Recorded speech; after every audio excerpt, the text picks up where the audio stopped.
नमस्कार, मी पंजाब डक. आज आहे 13 जुलै 2026. तर राज्यातल्या सर्व शेतकऱ्याला सांगतो की आणखीन उद्याचे दिवस राज्यामध्ये हवामान कोरडंच राहणार आहे. पण 15 जुलैपासून राज्यात बऱ्याच भागामध्ये पावसाला सुरुवात होणार आहे, म्हणून हा अंदाज लक्षात. जे 8 दिवस पावसाने विश्रांती घेतलेली पाऊस ते मात्र उद्याच्याला 15 तारखेला मात्र परत सक्रिय होणार आहे, म्हणून हा अंदाज लक्षात. खास करून हे अंदाज आता देण्याचं कारण सोलापूर जिल्हा, लातूर जिल्हा, धाराशिव जिल्हा, बीड जिल्ह्याचा काही भाग, सांगलीचा अजून काही भाग, त्या शेतकऱ्यांचे फोन आले की आमच्या सोलापूर जिल्ह्याकडे पाऊस पडतो की नाही.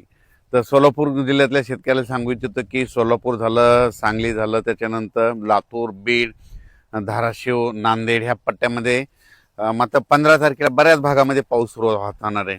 15 तारखेपासून तो पाऊस असा वाढत जाईल. त्याच्यानंतर 19 तारखेच्या नंतर आणखीन त्या सोलापूर, लातूर, धाराशिव, नांदेड, सांगली ह्या जिल्ह्यातल्या पावसाचे आणखीन पाऊस वाढत जाईल, म्हणून हा अंदाज लक्षात.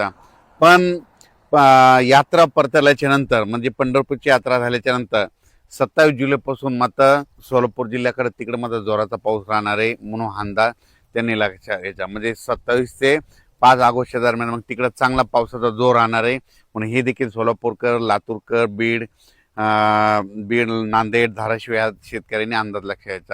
म्हणजे सांगायचं झालं तर 15 तारखेला बऱ्याच भागामध्ये आगमन होईल, पण त्याच्यानंतर 18-19 नंतर ते पाऊस वाढत जाणार आहे, म्हणून हा अंदाज सर्व शेतकऱ्यांनी लक्षात. पण राज्यात मात्र आता 15 तारखेला 15 जुलैपासून राज्यात बऱ्याच भागामध्ये पावसाला सुरुवात होणार आहे. 16ला तो आणखीन पाऊस वाढत जाईल, 17ला पुन्हा आणखीन परत वाढणार आहे, म्हणून हा अंदाज सर्व शेतकऱ्यांना लक्षात. त्याच्यानंतर विदर्भात मात्र पूर्व विदर्भ आणि पश्चिम विदर्भ म्हणजे 6-5-11 जिल्ह्यामध्ये मात्र म्हणजे 15ला पाऊस सुरुवात होणार आहे, पण त्याच्यानंतर 20 तारखेच्या नंतर विदर्भात मध्ये मात्र चांगला जोराचा पाऊस पडणार आहे, म्हणून हा अंदाज लक्षात. त्याच्यानंतर मुंबई पुणे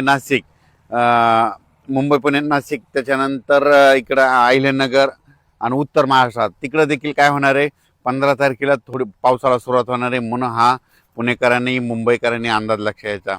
त्याच्यानंतर ते पाऊस वाढत जाईल, नंतर हे देखील लक्षात घ्यायचं. त्याच्यानंतर नंदुरबार जिल्हा एक पावसामधून वंचित आहे. नंदुरबार जिल्ह्यातल्या शेतकऱ्याला सांगू इच्छितो की 15 तारखेला तुमच्या देखील पाऊस सुरू होणार आहे, पण शेवटच्या आठवड्यांमध्ये तुमच्याकडे देखील जोराचा पाऊस पडणार आहे, म्हणून हा अंदाज सर्व शेतकऱ्यांनी लक्षात घ्यायचा. विदर्भातल्या पूर्व विदर्भ आणि पश्चिम म्हणजे 6-5-11 विदर्भातल्या जिल्ह्याला सांगू इच्छितो की जसं मुंबईकडे पाऊस, पुण्याकडे पाऊस पडला, नाशिककडे पडला, तशी परिस्थिती मात्र नागपूर, भंडारा, गोंदिया, चंद्रपूर, यवतमाळ, गडचिरोली, ह्या अकोला, अमरावती इकडं, त्याच्यानंतर बुलढाणा, जळगाव, त्याच्यानंतर वाशिम, हिंगोली ह्या परिसरामध्ये जसा मुंबईकडे पाऊस पडला तसा मात्र आता हे जे 20 तारखेच्या नंतर तिकडं पाऊस पडणार आहे, म्हणून हा अंदाज लक्षात. जास्त नागपूर तिकडं जरा जास्त, नागपूर भंडाऱ्याकडे जरा जास्त, वर्ध्याकडे जरा जास्त प्रमाण राहील, म्हणून नागपूरकडल्या शेतकऱ्यांनी, वर्ध्याच्या शेतकऱ्यांनी हा अंदाज लक्षात. म्हणजे सांगायचं झालं तर आता वरुण राजाची खरी बॅटिंग आता तिकडे म्हणजे विदर्भाकडे. म्हणजे आता हे टप्पा विदर्भात एक चक्रीवादळ, एक लो प्रेशर आहे, एका पाठोपाठ 2 लो प्रेशर आहेत, 2 प्रणाल्या आहेत. त्या जात असताना काय होणार, तिकडं पाऊस पडेल, पण तिकडं ते चक्रीवादळ फिरत असल्यामुळे मराठवाड्यामध्ये काय होणार आहे, मराठवाड्यामध्ये इकडे रिमझिम पाऊस राहणार आहे, म्हणून हा अंदाज लक्षात.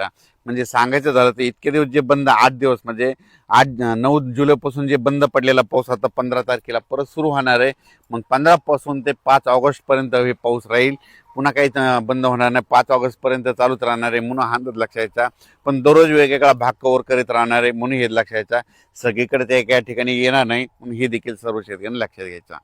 अद्याप आता जे जिल्हे त्या जिल्ह्यामध्ये पाऊस पडलेला नाही, त्यांच्या पेरण्या राहिल्यात, त्या जिल्ह्यामध्ये मात्र ह्या पावसामध्ये त्यांना जीवदान भेटणार आहे.